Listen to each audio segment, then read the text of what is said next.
Demand చేస్తా ఉన్నాను. మా హుజరాబాద్ నియోజకవర్గంలో ఉన్న కళ్యాణ్ లక్ష్మి చెక్కులని కేసీఆర్ గారు ఇస్తున్న లక్ష మీరు అడిగినరు, ఖచ్చితంగా మీరు తులం బంగారం కూడా ఇయ్యాలి అని నేను డిమాండ్ చేస్తా ఉన్నాను. మీ ప్రభుత్వం వచ్చినప్పటి నుంచి నా నియోజకవర్గంలో ఇచ్చిన ప్రతి కళ్యాణ్ లక్ష్మి చెక్కు, ఆ కళ్యాణ్ లక్ష్మి చెక్కు కేసీఆర్ గారు ఇచ్చిన ₹1,116 మాత్రమే. ఆ ₹1,116 కేసీఆర్ గారు ఇచ్చినతో పాటు మీరు ఇస్తా అన్న తులం బంగారం ఖచ్చితంగా ప్రతి మహిళకి, మీ ప్రభుత్వం వచ్చినాక ఇచ్చిన చెక్ ప్రతి మహిళకి మీరు తులం బంగారం ఇవ్వాల్సిన అవసరం ఉన్నది. ఇవాళ డెలివరీ అయిన తర్వాత ఇలా మీరు కేసీఆర్ కిట్లు ఇస్తలేరు. ఖచ్చితంగా కేసీఆర్ కిట్ కూడా ప్రతి ఆడబిడ్డకి ఇవ్వాలని నేను డిమాండ్ చేస్తా ఉన్నాను. మీరు ఆ రోజు అన్నారు, నా హుజరాబాద్ నియోజకవర్గంలో కేసీఆర్ గారి నాయకత్వంలో దాదాపు 44,000 మందికి పెన్షన్లు ఇచ్చినాం. ₹2,000 ₹200 ఉన్న పెన్షన్ ని ₹2,000 కేసీఆర్ గారు ఇచ్చిండ్రు. వికలాంగులకి ₹500 వికలాంగుల పెన్షన్ నుంచి కేసీఆర్ గారు ₹4,000 వరకు ఇచ్చిండు.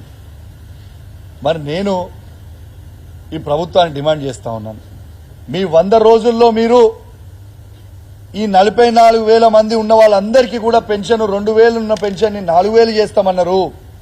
మరి 4,000 ఎందుకు చేయలేదు, ఇంకా ఎప్పుడు చేస్తారు అని నేను అడుగుతా ఉన్నాను. వికలాంగులకి 4,000 ఉన్న పెన్షన్ ₹6,000 చేస్తామన్నారు. ఎప్పుడు చేస్తారు 6,000? ఈ హుజరాబాద్ నియోజకవర్గంలో 44,000 మంది పెన్షన్దారుల 9,000 మందికి వికలాంగుల పెన్షన్లు ఉన్నాయి. మరి ఆ 9,000 ఉన్న వికలాంగులకి మీరు ₹6,000 పెన్షన్ ఎప్పుడు ఇస్తారు అని చెప్పి నేను అడుగుతా ఉన్నాను. ఇదేం నేను సృష్టించింది కాదు, మీరు చెప్పారు 100 రోజుల్లో మేము చేస్తాం ఇవన్నీ. మా హుజరాబాద్ నియోజకవర్గంలో నేను అడుగుతా ఉన్నా, ఖచ్చితంగా ఇవన్నీ కూడా మీరు ఇంప్లిమెంట్ చేయాలని నేను అడుగుతా ఉన్నాను.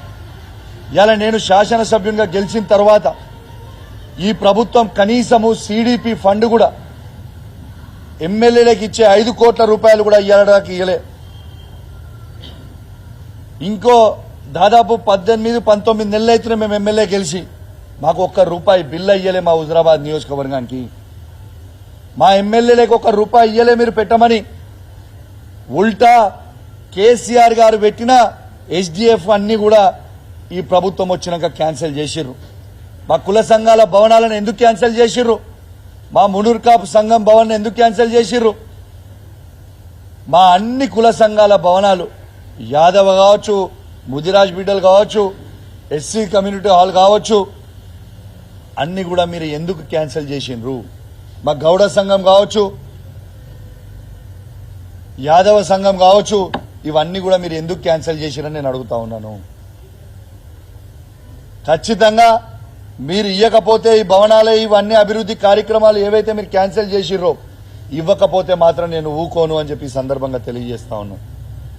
ఇలా కష్టపడి కేసీఆర్ గారు ఈడ ఎస్డిఎఫ్ పెట్టి హుజరాబాద్ నియోజకవర్గం అద్భుతంగా ఉండాలి అని, ఇంకా అభివృద్ధి పెరగాలని ఒక గొప్ప ఉద్దేశంతో ఇస్తే ఆ ఎస్డిఎఫ్ ఫండ్లన్నీ కూడా క్యాన్సిల్ చేసిర్రు. ఎట్లా క్యాన్సిల్ చేస్తారని నేను అడుగుతా ఉన్నాను. రేపు స్థానికంగా ఉన్న ఈ కాంగ్రెస్ పార్టీ నాయకులు ఎవరైనా ఓట్లాడగాలంటే ఖచ్చితంగా ఇవన్నీ కూడా ప్రజలకి జవాబు చెప్పాల్సిన అవసరం ఉండదని చెప్పి సందర్భంగా తెలియజేస్తా ఉన్నాను. నా హుజరాబాద్ నియోజకవర్గంని ఖచ్చితంగా నా మీద కోపం ఉంటే నా మీద తీర్చుకోండి తప్పితే, మా కేసీఆర్ గారి మీద కోపం ఉంటే మా కేసీఆర్ గారి మీద తీర్చుకోండి, కేటీఆర్ గారిని హరీష్ రావు గారిని మీద నా మీద కోపం ఉంటే మా మీద తీర్చుకోండి, కానీ మా హుజరాబాద్ నియోజకవర్గంలో ఉన్న ప్రజల మీద కాదు అని చెప్పి సందర్భంగా తెలియజేస్తా ఉన్నాను. మొన్న మీ అందరు కూడా చూస్తా ఉన్నారు ఏ విధంగా ఈ రాష్ట్రంలో డ్రామా నడుస్తుందో. బీజేపీ వాళ్ళు కొట్టుకుంటారు, మాకు సంబంధం లేదు. బండి సంజయ్ గారు కావచ్చు, ఈటల రాజేందర్ గారు కావచ్చు, మీ ఇంటర్నల్ పార్టీ విషయం మాకు అవసరం లేదు. మీరు ఓరి మీ గంగల వడురి మాకు సంబంధం లేదు. కానీ ఈటల రాజేందర్ గారు మీరు చాలా పెద్ద పెద్ద మాటలు మాట్లాడినరు. మీరు కేసీఆర్ గారిని విమర్శించే స్థాయి మీ స్థాయి కాదు. మీ స్థాయి ఏందో మొన్న 2023 ఎలక్షన్లలో హుజరాబాద్ ప్రజలు నీకు చూపించిర్రు. నీ స్థాయి ఏందో, నువ్వు ఏంటిదో అపర మేధావని నువ్వు ఫీల్ కావాల్సిన అవసరం లేదు. నీకంత సినిమా లేదు, నీకంత సినిమా లేదని చెప్తా ఉన్నాను. ఏం మాట్లాడుతావు? నేను ఈ కరీంనగర్ జిల్లాకి 2 సార్లు అధ్యక్షునైనా, 2 సార్లు మంత్రినైనా. ఎస్, నీకు రాజకీయ భిక్ష పెట్టింది ఎవరు? కేసీఆర్ కాదా అని నేను అడుగుతా ఉన్నాను. నిన్ను 2 సార్లు అధ్యక్షుడు చేసింది ఎవరు? కేసీఆర్ కాదా? నిన్ను 2 సార్లు మంత్రి చేసింది ఎవరు? కేసీఆర్ కాదా? ఇలా ఉమ్మడి కరీంనగర్ జిల్లాలో ప్రతి గ్రామంలో కాలు పెట్టినానో మరి ఆ కాలు పెట్టి అడుగు పెట్టే అవకాశం ఇచ్చింది కేసీఆర్ కాదా? అట్లాంటి దేవుని లాంటి కేసీఆర్ ని నువ్వు ఎట్లా మోసం చేస్తావు? నువ్వు దేవుని లాంటి కేసీఆర్ ని ఎట్లా విమర్శిస్తావు? ఎట్లా విమర్శించబుద్ధి అవుతుందయా? అన్నం పెట్టిన వాళ్ళకి సున్నం పెడుతున్న చరిత్ర నీది.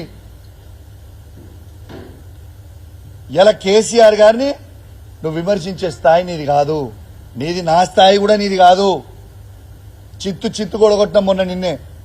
ఇంకేం కావాలి నీకు? నువ్వు ఒక పెద్ద మోసగానివి అని చెప్పక తప్పదు. నువ్వు కేసీఆర్ గారిని మోసం చేసినావు. నువ్వు సంపాదించిన అక్రమ సొమ్ముని కేసీఆర్ గారు గుర్తించి పేద దళితుల భూములని నువ్వు గుంజుకుంటే అవన్నీ గుర్తించి ఇలా నేను తన్ని పార్టీ నుంచి బయటికి వెళ్ళగొట్టి నువ్వు దానికి ఏం చెప్తున్నావు? నువ్వు చేసిన అవినీతికి నువ్వు ఒక అవినీతి పరునివి, నువ్వు ఒక చీటర్వి, మోసగానివి అని ఉద్దేశంతో నేను పార్టీ నుంచి బయటికి పంపింది కేసీఆర్ గారు. కానీ నువ్వేం చెప్తున్నావు? బీఆర్ఎస్ పార్టీలో ఆనాడు టీఆర్ఎస్ పార్టీలో ఎమ్మెల్యేలు అందరూ నాతో బాగుండే కాబట్టి కేసీఆర్ నేను బయటకు పంపించింది. నువ్వు ఆ రోజు కేసీఆర్ గారిని ద్రోహం చేద్దామనుకున్నావు, కుట్ర చేద్దామనుకున్నావు. ఎవరు కూడా సహించలేని ఎమ్మెల్యేలు.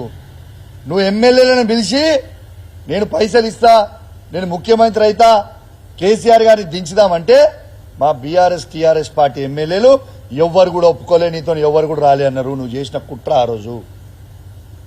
కేసీఆర్ గారు నీకు అన్నం పెట్టిన పాపానికి కేసీఆర్ గారికి నువ్వు సున్నం పెడదామనుకున్న దుర్మార్గమైన ఆలోచన నీకు వచ్చింది ఆ రోజు. ఎస్, ముమ్మాటికి చెప్తున్నా, కేసీఆర్ లేకపోతే తెలంగాణ లేదు. ఈ తెలంగాణ జెండాని ఇలా కేసీఆర్ పట్టుకోకపోతే ఎవరు పట్టుకురా? తెలంగాణ అనేది స్టార్ట్ చేసింది కేసీఆర్ కాకపోతే ఎవరా? తెలంగాణ ఎక్కడిది? ఇంత అభివృద్ధి ఎక్కడిది? కేసీఆర్ గారు చేసి చూపించింది ఎక్కడిది? ఇవన్నీ ఎక్కడ పోయినాయి? ఇవాళ మాట్లాడుతూ అంటాడు మొత్తం స్థానిక ఎలక్షన్లు అన్ని నేనే గెలిచా. నువ్వు గెలవలే బాబు, నువ్వు ఏడ కూడా గెలవలేదు. కేసీఆర్ బొమ్మ గెలిచింది, కేసీఆర్ పార్టీ గెలిచింది తప్పితే నువ్వు గెలవలేదు ఏనాడు. ఈడా నువ్వు పార్టీలకి రాకంటే ముందే నేను ఓడుతున్నాను. నేను 2002లో పార్టీకి వచ్చినా. నువ్వు వాస్తవంగా 2002లో కూడా పార్టీలకు రాలే. కానీ ఎలక్షన్ల కంటే 2004లో ఎలక్షన్లు అయ్యే కంటే 6 నెలల ముందు నువ్వు పార్టీకి వచ్చినావు. కానీ పాత కమలాపూర్ గడ్డ, హుజరాబాద్ గడ్డ ఎప్పుడు కేసీఆర్ అడ్డా. ఇది వాస్తవం. 2001లోనే కేసీఆర్ గారి బొమ్మలు ఆ రోజు ఎవ్వరు లేరు. ఆ రోజు ఉన్నది ఎవరు? కేసీఆర్ గారి నాయకత్వంలో మా నాన్న సైనాథ్ రెడ్డి గారు, కెప్టెన్ లక్ష్మీకాంతరావు గారు